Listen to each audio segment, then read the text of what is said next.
Hi, ഞാൻ doctor പ്രിയ Q1B health കെയറിലെ homoeopathic ഫിസിഷ്യനാണ്. സ്ത്രീകളിലെ ജീവിതത്തിലെ ഏറ്റവും പ്രധാനപ്പെട്ട ഒരു കാലഘട്ടമാണ് ഗർഭാവസ്ഥ. നമ്മളോടൊപ്പം നമ്മുടെ ഉള്ളിൽ ഒരു കുഞ്ഞു ജീവൻ കൂടി വളരുന്ന ഒരു സമയം. അപ്പം നമുക്ക് ധാരാളമായിട്ട് നമ്മുടെ മാനസികമായിട്ടും ശാരീരികമായിട്ടും മാറ്റങ്ങൾ വരുന്ന ഒരു കാലഘട്ടമാണ്. ഈ സമയത്ത് നമ്മൾ കുറച്ചുകൂടെ ഹെൽത്തി ആയിട്ടിരിക്കണം. നമ്മുടെ ഭക്ഷണങ്ങളിൽ വേണ്ടത്ര ശ്രദ്ധ നൽകണം. കുറച്ചുകൂടെ ആരോഗ്യമായിട്ടിരിക്കാൻ വേണ്ടി എല്ലാവരും പറയാറുണ്ട്. അപ്പോൾ ഇന്ന് നമുക്ക് എന്തൊക്കെ ഭക്ഷണങ്ങളാണ് സ്ത്രീകൾ ഗർഭിണിയായിരിക്കുമ്പോൾ കഴിക്കാൻ പാടില്ലാത്തത് എന്നൊരു വിഷയത്തെക്കുറിച്ച് സംസാരിക്കാം.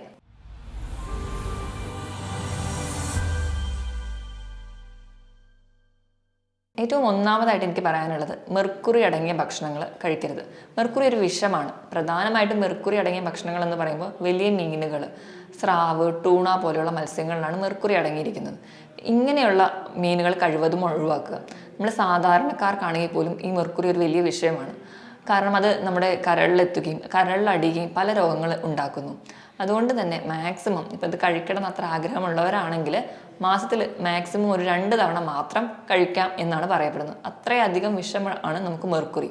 അപ്പോൾ ഈ വക ഭക്ഷണങ്ങൾ ഒഴിവാക്കുക. രണ്ടാമതായിട്ട് പറയുന്നത് മെയിനായിട്ട് കഫീനാണ്. കഫീൻ എന്ന് പറയുമ്പോൾ നമ്മളെ വീട്ടിൽ ഉണ്ടാക്കുന്ന കാപ്പി, അതുപോലെ ഗ്രീൻ ടീ, എല്ലാ കോള ഡ്രിങ്ക്സിൽ, അതുപോലെ എനർജി ഡ്രിങ്ക്സിലൊക്കെ കഫീൻ ഉണ്ട്. നമ്മൾ കഴിക്കുന്ന ചോക്ലേറ്റിലും 1% കഫീൻ അടങ്ങിയിട്ടുണ്ട്. ഇത് സ്ഥിരമായി കഴിക്കുന്നത് വളരെ ദോഷകരമായിട്ട് പറയുന്നുണ്ട്. ഏറ്റവും മിനിമം ആയിട്ട് പറയുന്നത് 20 മില്ലിഗ്രാം വരെ ഒരു ദിവസം ഗർഭിണികൾക്ക് കഴിക്കാമെന്നാണ്. അതിൽ കൂടുതലായി കഴിഞ്ഞാൽ ഇത് പ്ലാസൻ്റ വഴി നമ്മുടെ ഭ്രൂണത്തിലെത്തുകയും അത് ഭ്രൂണത്തിൻ്റെ വളർച്ച കുറയും. അതുപോലെ തന്നെ വേണ്ട ആരോഗ്യമില്ലാതെ ഇരിക്കുകയും കാരണമാകുന്നുണ്ട്.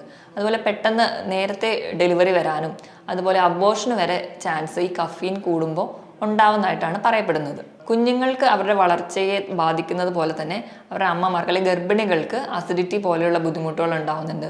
അതുപോലെയാണ് അവർക്ക് ഹൃദയമിടിപ്പ് കൂടുതലായിട്ട് പാൽപിറ്റേഷനായിട്ട് അനുഭവപ്പെടുക. ഇതൊക്കെ ഈ കഫീൻ അധികമായി ചെല്ലുമ്പോൾ അവർക്ക് അനുഭവപ്പെടാറുണ്ട്. അതുപോലെ തന്നെ നമ്മൾ പൊതുവേ ഗർഭിണിയായിരിക്കുമ്പോൾ ഹെൽത്തി ഫുഡ് കഴിക്കണം എന്ന് പറയുമ്പോൾ മാക്സിമം ജങ്ക് ഫുഡുകൾ ഒഴിവാക്കുക, ഹോട്ടൽ ഭക്ഷണങ്ങൾ ഒഴിവാക്കുക. ഇപ്പോൾ ചൈനീസ് ഫുഡുകൾ, അതുപോലെ ഫാസ്റ്റ് ഫുഡുകൾ, അതിൽ നമ്മൾ അങ്ങനത്തെ ഭക്ഷണങ്ങൾ കഴിവതും ഒഴിവാക്കുക. കാരണം ഇങ്ങനെയുള്ള ഭക്ഷണങ്ങൾ അജിനോമോട്ടോ എന്ന് പറയുന്നൊരു കോമ്പൗണ്ട് ഉണ്ട്. ഈ അജിനോമോട്ടോ എന്ന് പറയുന്നത് മോണോസോഡിയം ഗ്ലൂട്ടാമേറ്റ്. ഇത് ഭ്രൂണത്തിൻ്റെ വളർച്ചയെ തടയുന്നുണ്ട്. അതുപോലെ തന്നെ ഭ്രൂണത്തിന് അബോർഷൻ വരെ ഉണ്ടാവാൻ ഈ ഒരു കെമിക്കൽ കാരണമാവുന്നുണ്ട്. അതുകൊണ്ട് മാക്സിമം ജങ്ക് ഫുഡുകൾ അതുപോലെ തന്നെ ഹോട്ടൽ ഫുഡുകളും കുറയ്ക്കുക. ഇങ്ങനെ ജങ്ക് ഫുഡുകളൊക്കെ പറഞ്ഞതിനോടൊപ്പം തന്നെ നമ്മൾ ഒഴിവാക്കേണ്ട ഒന്നാണ് മൈദ അടങ്ങിയ ഭക്ഷണങ്ങൾ. നമ്മൾ കഴിക്കുന്ന പൊറോട്ട പോലെയുള്ള ഭക്ഷണങ്ങളാണെങ്കിൽ നമുക്കറിയാം, ഒന്നാമത് ഗർഭിണിയായിരിക്കുമ്പോൾ മലബന്ധം ഒരു കാരണമായി കാണാറുണ്ട്. പല സ്ത്രീകൾക്ക് മലബന്ധം ഉണ്ടാവാറുണ്ട്. നമ്മൾ ഈ മൈദ അടങ്ങിയ പോലെ ഭക്ഷണങ്ങൾ കൂടുതലായി കഴിക്കുകയാണെങ്കിൽ ഇത് കൂടുതൽ ബുദ്ധിമുട്ടുണ്ടാകും. പൈൽസ് പോലെയുള്ള ബുദ്ധിമുട്ടുകൾ ഗർഭിണികൾക്ക് ഉണ്ടാവാനുള്ളൊരു കാരണമായി പറയുന്നുണ്ട്. ഇനി നമ്മൾ സാലഡുകളൊക്കെ ഗർഭിണികൾ കൂടുതലായി കഴിക്കണം എന്ന് പറയാറുണ്ട്. പക്ഷേ ഇന്നത്തെ ഒരു കാലഘട്ടത്തിൽ നമ്മൾ അത് കട്ട് ചെയ്യാനുള്ള ഒരു മടികൾ കൊണ്ടുപോലും സാലഡൊക്കെ പാക്കറ്റ് ഫുഡായിട്ട് മേടിച്ച് കഴിക്കാറുണ്ട്. അപ്പോൾ ഇങ്ങനെ കഴിക്കുന്നവർ ശ്രദ്ധിക്കുക. കാരണം നമ്മൾ ഈ പാക്കറ്റായിട്ട് ഉപയോഗിക്കുമ്പോൾ അതിൽ ഒരുപാട് പ്രിസർവേറ്റീവ്സ് അല്ലെങ്കിൽ ആ പഴവർഗ്ഗങ്ങളോ പച്ചക്കറികളോ കേടുവരാതിരിക്കാൻ വേണ്ടി പല പ്രിസർവേറ്റീവ്സും ചേർത്തിട്ടുണ്ടാവും. അതുപോലെ തന്നെ ഇങ്ങനെ സാലഡ് ഉണ്ടാക്കാൻ വേണ്ടി ഉപയോഗിക്കുന്ന പഴവർഗ്ഗങ്ങളോ പച്ചക്കറികളോ ഒരു പക്ഷേ കഴുകിയിട്ട് ഉപയോഗിക്കുന്നതായിരിക്കണമില്ല. അപ്പം ഇങ്ങനെ കഴുകാതെയൊക്കെ ഉപയോഗിക്കുന്നതിൻ്റെ ഭാഗമായിട്ട് ടോക്സോപ്ലാസ്മോസിസ് എന്നൊരു അണുബാധ ഉണ്ടാവാനുള്ള ചാൻസ് വളരെ കൂടുതലാണ്. അപ്പം മാക്സിമം നമ്മൾ തന്നെ വീട്ടിൽ അത് പഴവർഗ്ഗങ്ങളും പച്ചക്കറികളും സീസണൽ ആയിട്ടുള്ള പച്ചക്കറികളും പഴവർഗ്ഗങ്ങളും മേടിക്കാൻ വേണ്ടി ശ്രദ്ധിക്കുക. മേടിക്കുകയാണെങ്കിൽ തന്നെ എന്നിട്ട് അത് വൃത്തിയായിട്ട് ഒരു ഉപ്പോ ഇട്ട് കുറച്ച് നേരം നല്ലപോലെ കഴുകിയ ശേഷം മാത്രം നമ്മളത് ഉപയോഗിക്കുക. അല്ലെങ്കിൽ അത് കഴുകിയ ശേഷം മാത്രം കഴിക്കുക. കാരണം ഒരുപാട് കെമിക്കൽസും അതുപോലെയൊക്കെ അടിച്ചിട്ടായിരിക്കും നമ്മുടെ പഴവർഗ്ഗങ്ങളും പച്ചക്കറികളൊക്കെ ഇന്ന് ഉണ്ടാക്കുന്നത്. അപ്പം ഇത് നമ്മുടെ കുഞ്ഞിൻ്റെ വളർച്ചയെ ബാധിക്കുന്നതായിട്ട് പറയുന്നുണ്ട്. ഇത് പറഞ്ഞതുപോലെ തന്നെ പച്ചമുട്ട ഗർഭിണികൾ ഒരിക്കലും കഴിക്കരുത്. കാരണം പച്ചമുട്ടയിൽ നമുക്കറിയാം ആ മുട്ട കംപ്ലീറ്റ് ആയിട്ട് വേവാത്തത് കൊണ്ട് സാൽമോണെല്ല ബാക്ടീരിയ എന്ന് പറയുന്ന ഒരു ഇൻഫെക്റ്റീവ് ഓർഗാനിസം ഉണ്ടാകാം. ഇത് സ്ത്രീകൾക്ക് പനി പോലെയുള്ള ഇൻഫെക്ഷൻസ് ഉണ്ടാകുന്നതായി കാണാം. ഫുഡ് പോയ്സൺ ഉണ്ടാകുന്നത് വഴിയാണ് അവർക്ക് പനി ഉണ്ടാകുന്നത്.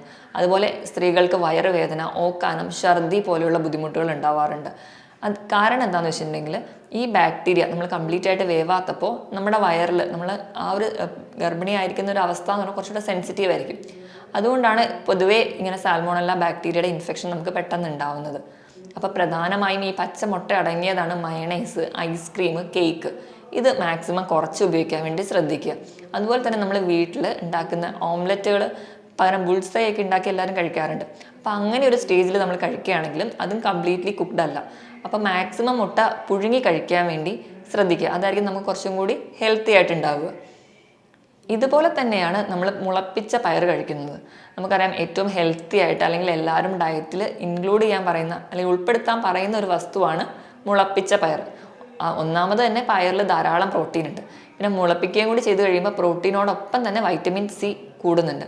അപ്പം പൊതുവേ മുളപ്പിച്ച പയർ നല്ലതാണെന്നാണ് പറയാം. പക്ഷെ ഗർഭിണികൾ മുളപ്പിച്ച പയർ കഴിക്കാത്തതാണ് നല്ലത്. കാരണം ഇങ്ങനെ മുളപ്പിച്ച പയറിൻ്റെ അകത്ത് ഈ പറയുന്ന പോലെ സാൽമോണല്ല ബാക്ടീരിയ വളരാൻ വലിയൊരു ഘടകങ്ങൾ അവിടെ ഉണ്ട്. കാരണം ആ ഈർപ്പത്തിലൊക്കെ ഈ ബാക്ടീരിയകൾ ഇരിക്കും.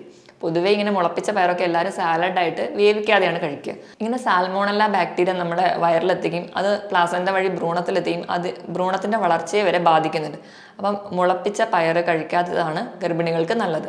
അതുപോലെ ഗർഭിണിയായിരിക്കുന്ന സ്ത്രീകൾ മദ്യം തീരെ ഉപയോഗിക്കരുത്.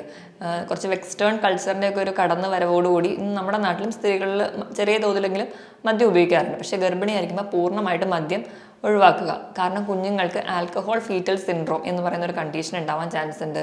അതുപോലെ അബോർഷൻ ഉണ്ടാവാനുള്ള ചാൻസ് ഉണ്ട്. അതുപോലെ ഇങ്ങനെ മദ്യപിക്കുന്ന അമ്മമാരാണെങ്കിൽ കുഞ്ഞുങ്ങൾക്ക് പല ലേണിംഗ് ഡിസോർഡർ, അതുപോലെ തന്നെ ഹൃദയത്തിൻ്റെ വാൽവിന് ചില തകരാറുകൾ, ഹൃദയമിടിപ്പിലൊക്കെ ചെറിയ വേരിയേഷൻസ് ഒക്കെ കാണാറുണ്ട്. അപ്പം നമ്മൾ കഴിവതും ഈ ഒരു സമയത്തെങ്കിലും മദ്യം പൂർണ്ണമായും ഒഴിവാക്കുക. ഇനി ഞാൻ പറയുന്നത് ചില പഴവർഗ്ഗങ്ങളെ കുറിച്ചാണ്. അതിലൊന്നാമത്തേതാണ് നമ്മൾ പൈനാപ്പിൾ.